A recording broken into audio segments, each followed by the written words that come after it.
এই যে হাতের মধ্যে ভর্তি জিনিসগুলো দেখতে পাচ্ছ, তিতোরা।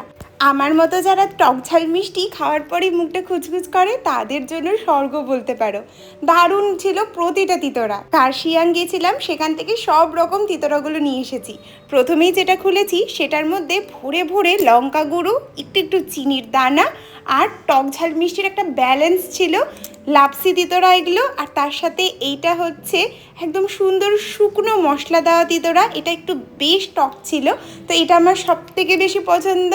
আর এই তিতোরাটা এখন আর নেই, ভিডিওটা বানিয়েছিলাম 2 দিন আগে, একদিনেই সব শেষ। তবে খুব একটা এই তিতোরাটা ভালো লাগেনি, এটা একটু মিষ্টি স্বভাবের ছিল, খুব বেশি মানে টক ছিল না।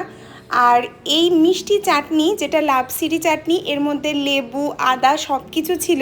এটা সোসো মানে খুব খুব মানে ভালো না, আমার তো মানে খুব বেশি ভালো লাগেইনি।